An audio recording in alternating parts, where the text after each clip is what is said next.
నమస్తే అండి అందరికీ. నేను మీ మాధవి కృష్ణ.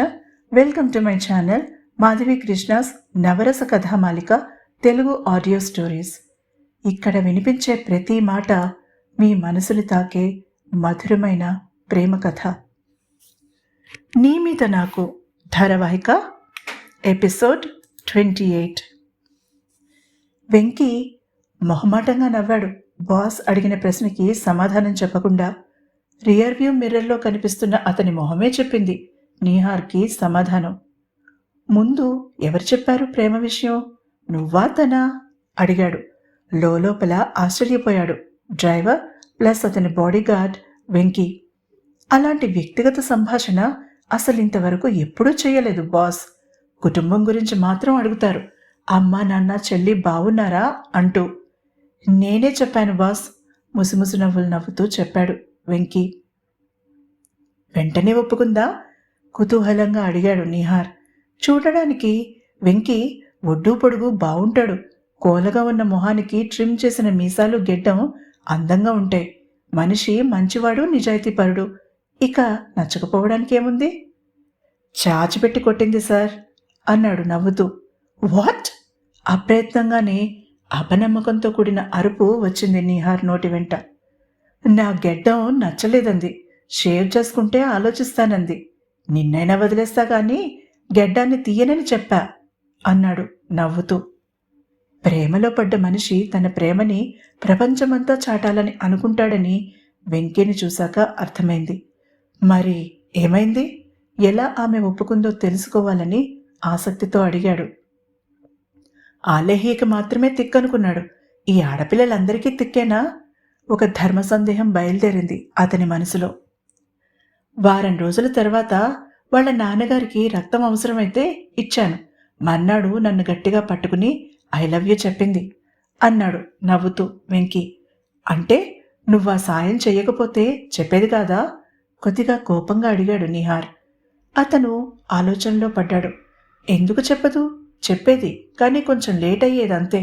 నిజంగా ఆమెకి నా మీద ప్రేమ లేకపోతే నా ప్రాణమిచ్చి వాళ్ళ నాన్నని కాపాడినా ఐ లవ్ యూ చెప్పదు కదా బాస్.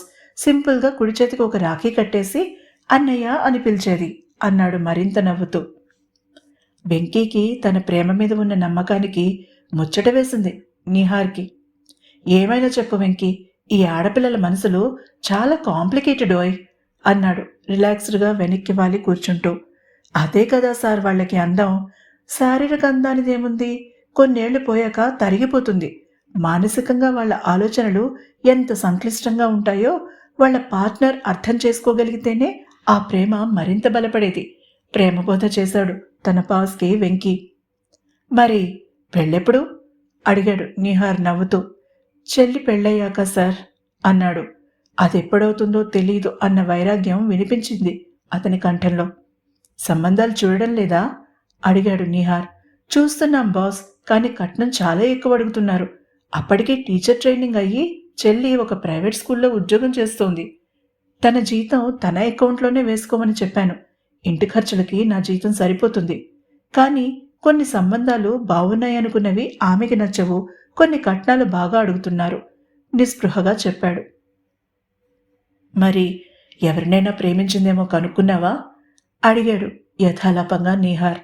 మా చెల్లి అలాంటిది కాదు బాస్, బుల్లెట్లా దూసుకువచ్చింది సమాధానం. ఎలాంటిది కాదు వెంకీ? నీ లవర్ లాంటిది కాదా సీరియస్గా అడిగాడు నీహార్. వెంకీ నుంచి సమాధానం రాలేదు. మనం మాత్రం అమ్మాయిల వెంట పడి ఐ లవ్ యూ చెప్పి ఆమె తిరిగి చెప్పేదాకా పట్టుకు వేలాడతాం, కానీ మన చెల్లెళ్ళు ప్రేమించకూడదని అనుకుంటాం. అది ఎక్కడ న్యాయం వెంకీ అడిగాడు. ఇంతలో ఆలేహ్య ఇంటి సందు రావడంతో అక్కడ కారు ఆపమని దిగి అటు నడిచాడు నీహార్. వెంకీ మాత్రం బాస్ అడిగిన ప్రశ్నకి సమాధానం వెతుక్కోవడంలో మునిగిపోయాడు. నీహార్ ఆలేహి ఇంటికి చేరుకోగానే సున్నితంగా తలుపు తట్టాడు. తలుపు మీద చెయ్యి వేయగానే తెరుచుకోవడంతో కనుబొమ్మలు ముడిచాడు నీహార్. బామ్మగారు, బామ్మ కొంచెం గట్టిగా పిలుస్తూ లోపలికి అడుగుపెట్టాడు. వర్షం గట్టిగా పడుతూ ఉండడంతో అప్పటికే కరెంట్ పోవడంతో అంతా చీకటిగా ఉంది. ఆవిడెక్కడికి వెళ్లదని తెలుసు నీహార్కి. కానీ అంత నిశ్శబ్దం అతనికి ఆందోళన కలిగించింది.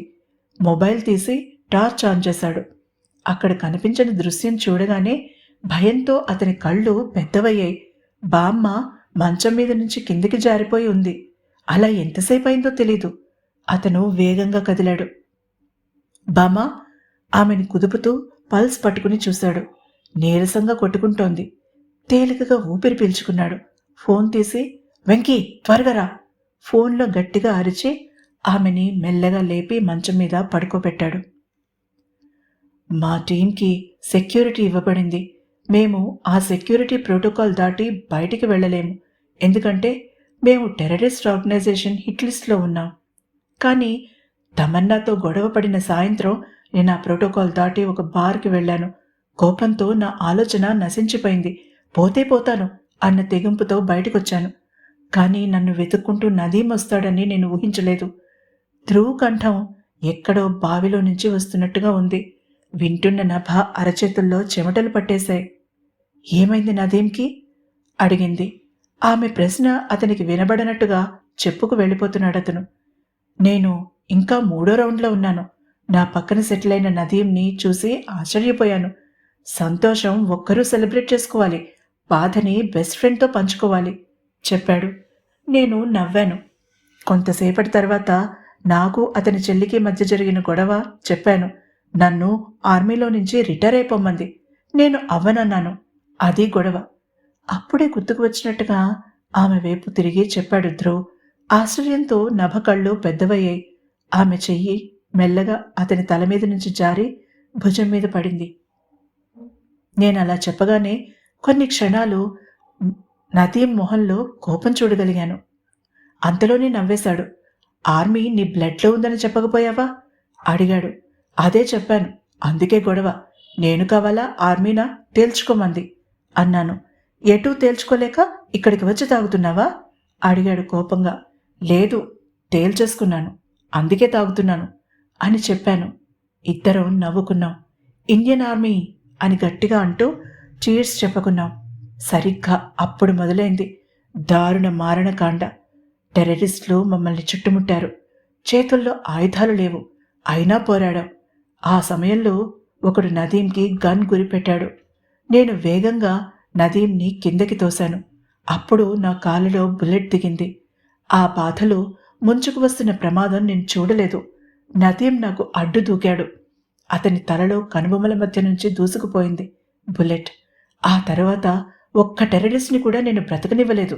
అందరూ చచ్చారు, కానీ నదీం కూడా చెప్పి కళ్ళు మూసుకున్నాడు ధ్రువ్. ఆ బుల్లెట్ నా కనుబొమ్మల మధ్య తగలొచ్చు కదా అని ఏడవని రోజు లేదు.